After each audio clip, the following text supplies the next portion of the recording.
2020 ಪ್ರಾರಂಭದಿಂದಲೂ corona ವೈರಸ್ನ ಕರಿನೆರಳು ಜಗತ್ತನ್ನು ವ್ಯಾಪಿಸಿದೆ. ಈಗಾಗಲೇ ಯುರೋಪ್ ಮತ್ತು ಅಮೆರಿಕವನ್ನ ತಲ್ಲಣಗೊಳಿಸಿರುವ ಈ ಚೀನಿ ವೈರಸ್ ಭಾರತದಲ್ಲಿ ಹುಡುಕಲು ಕಷ್ಟವಾಗುವಂತಹ ಹೆಜ್ಜೆಗಳನ್ನಿಡುತ್ತಿದೆ. ನಾವಿಂದು ಎದುರಿಸುತ್ತಿರುವಂತಹ ಪರಿಸ್ಥಿತಿಯನ್ನೇ ಹೋಲುವ ಚಿತ್ರವನ್ನ 2011ರಲ್ಲಿ ಹಾಲಿವುಡ್ನವರು ಕಾಂಟ್ಯಾಜಿಯನ್ ಎನ್ನುವ ಸಿನಿಮಾದ ಮೂಲಕ ಹೊರತಂದಿದ್ದಾರೆ. ಭವಿಷ್ಯದಲ್ಲಿ ವೈರಸ್ ಒಂದರಿಂದ ಒದಗಬಹುದಾದ ಸಮಸ್ಯೆಗಳ ಆಧಾರವಾದ ಈ ಚಿತ್ರದ ವಿವರಣೆಯನ್ನ ಈ ವಿಡಿಯೋದಲ್ಲಿ ತಿಳಿಯೋಣ. ನಾನು ಸುಜಯ್, ನೀವು ನೋಡ್ತಾ ಇರೋದು ನಳಂದ ಕನ್ನಡ ಯೂಟ್ಯೂಬ್ ಚಾನೆಲ್. ಹಾಗೆಯೇ ಇಲ್ಲಿಂದ ಮುಂದುವರಿಯೋದಕ್ಕಿಂತ ಮುಂಚೆ ನಮ್ಮ ಚಾನೆಲ್ಗೆ ಇದುವರೆಗೂ ಸಬ್ಸ್ಕ್ರೈಬ್ ಮಾಡಿಲ್ಲ ಅಂದರೆ ಈಗಲೇ ಸಬ್ಸ್ಕ್ರೈಬ್ ಮಾಡಿ ಮತ್ತು ಪಕ್ಕದಲ್ಲಿ ಕಾಣುವಂತಹ ಬೆಲ್ ಐಕಾನ್ ಅನ್ನು ಸಹ ಒತ್ತಿ. ಚಿತ್ರದಲ್ಲಿ ಚೀನಾದ ಒಂದು ಗ್ರಾಮದಲ್ಲಿ ವೈರಸ್ ಪೀಡಿತ ಬಾವಲಿಯು ತಿಂದ ಆಹಾರವನ್ನ ಹಂದಿಯೊಂದು ಸೇವಿಸುತ್ತದೆ. ಈ ಹಂದಿಯು ಇದರಿಂದ ಪೀಡಿತಗೊಂಡು ವೈರಸ್ ಅಚಾನಕ್ಕಾಗಿ ಅತ್ಯಂತ ಬಲಶಾಲಿಯಾಗುತ್ತದೆ.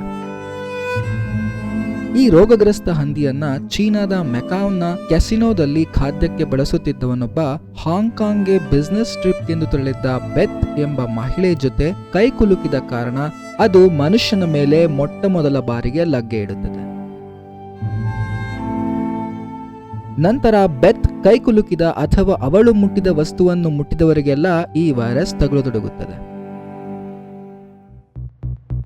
ಬೆತ್ ಅಲ್ಲಿಂದ ಅಮೆರಿಕದ ತನ್ನೂರಿಗೆ ಮರಳುವ ಮುನ್ನ ಶಿಕಾಗೋದಲ್ಲಿ ತನ್ನ ಹಳೆಯ ಬಾಯ್ ಫ್ರೆಂಡ್ ಅನ್ನ ಭೇಟಿಯಾಗಿ ಅವನಿಗೂ ಅದು ತಗುಲುತ್ತದೆ.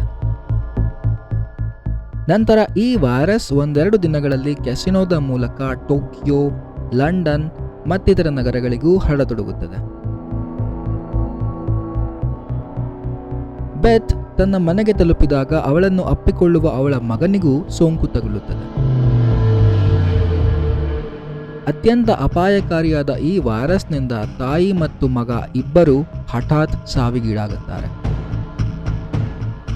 ಆದರೆ ಲಕ್ಷದಲ್ಲೊಬ್ಬರಿಗಿರುವಂತೆ ಅತ್ಯದ್ಭುತ ರೋಗ ನಿರೋಧಕ ಶಕ್ತಿ ಇದ್ದ ಅವಳ ಗಂಡ ಮಿಚ್ಗೆ ವೈರಸ್ ಸೋಂಕು ತಗುಲುವುದಿಲ್ಲ. ನಂತರ ತನ್ನ ಮಗಳನ್ನು ಅಲ್ಲಿಂದ ಹುಷಾರಾಗಿ ನೋಡಿಕೊಳ್ಳುತ್ತಾನೆ. ಈ ಹೊತ್ತಿಗೆ ಅಮೆರಿಕದ ಅಟ್ಲಾಂಟಾದ ಒಂದು ವಿಶೇಷ ವೈದ್ಯರ ತಂಡ ಇದರ ಮೇಲೆ ತನಿಖೆಗಳನ್ನು ನಡೆಸುತ್ತಾರೆ.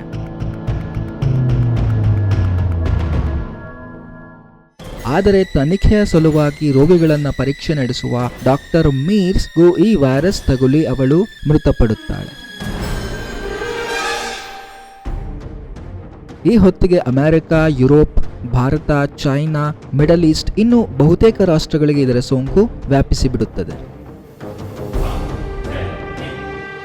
ಇದರ ನಿಯಂತ್ರಣಕ್ಕೆ ಪ್ರತಿಯೊಂದು ದೇಶವೂ ಲಾಕ್ಡೌನ್ ಕ್ರಮವನ್ನ ಅನುಸರಿಸುತ್ತಾರೆ.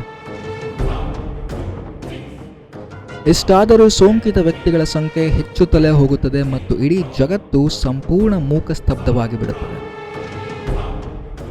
ಇದರ ನಡುವೆ ಕಳ್ಳತನ, ಸುಲುಗೆ ಪ್ರಕರಣಗಳು ಎಲ್ಲೆಡೆ ಹೆಚ್ಚಾಗುತ್ತದೆ. ಇದರ ಮಧ್ಯೆ ಅನೇಕ ಔಷಧಿ ತಯಾರಿಕಾ ಸಂಸ್ಥೆಗಳು ಇದರ ಲಾಭ ಪಡೆಯಲು ಮುಂದಾಗುತ್ತಾರೆ. ಅಲನ್ ಎಂಬ ಜರ್ನಲಿಸ್ಟ್ ಕೆಲ ಸಂಸ್ಥೆಗಳಿಂದ ಹಣ ಪಡೆದು ಅವರ ಔಷಧಿಗಳ ಬಗ್ಗೆ ಸುಳ್ಳು ಪ್ರಚಾರ ನಡೆಸಿ ಕೋಟಿ ಕೋಟಿ ಹಣ ಸುಲುಗೆ ಮಾಡಿ ಸಿಕ್ಕಿಬೀಳುತ್ತಾನೆ. ಇದರ ನಡುವೆ ಕೆಲ ನಗರಗಳ ನರ್ಸ್ಗಳು ಕೆಲಸದಿಂದ ಹಿಂದುಳಿದು ಚಿಕಿತ್ಸೆ ನೀಡಲು ಯಾರೂ ಇರದ ಪರಿಸ್ಥಿತಿ ಎದುರಾಗುತ್ತದೆ. ಹೊರಗೆ ಕಾಲಿಡುವಂತಿಲ್ಲ, ಯಾರನ್ನೂ ಭೇಟಿ ಮಾಡುವಂತಿಲ್ಲ, ಆಚೆ ಕೆಲಸ ಮಾಡುವಂತಿಲ್ಲ, ಯಾವುದೇ ಪ್ರವಾಸಿ ತಾಣಕ್ಕೆ ಭೇಟಿ ನೀಡುವಂತಿಲ್ಲ. ಈ ತರಹದ ಪರಿಸ್ಥಿತಿ ಎಲ್ಲೆಡೆ ಸೃಷ್ಟಿಯಾಗುತ್ತದೆ.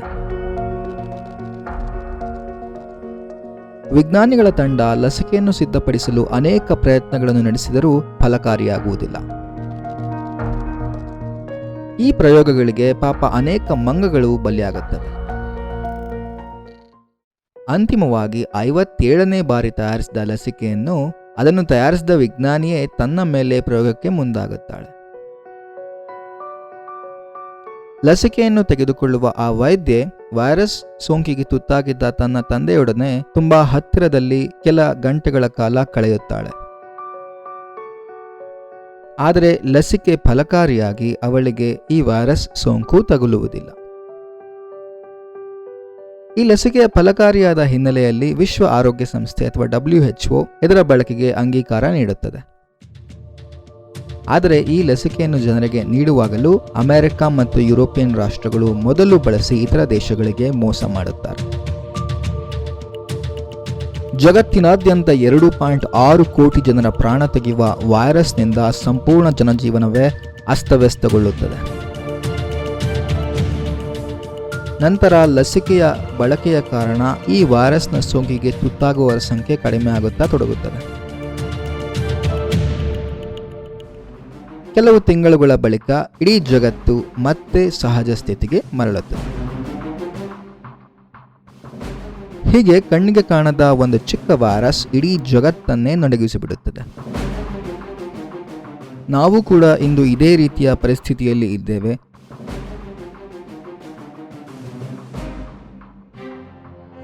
ಈ ವಿಡಿಯೋ ನಿಮಗೆ ಇಷ್ಟವಾಗಿದ್ರೆ ವಿಡಿಯೋಗೆ ಒಂದು ಲೈಕ್ ಕೊಡಿ. ಹಾಗೆಯೇ ಇದೇ ರೀತಿಯ ಹೆಚ್ಚಿನ ವಿಡಿಯೋಗಳಿಗಾಗಿ ನಮ್ಮ ಚಾನೆಲ್ಗೆ ಸಬ್ಸ್ಕ್ರೈಬ್ ಮಾಡೋದನ್ನ ಮರಿಬೇಡಿ.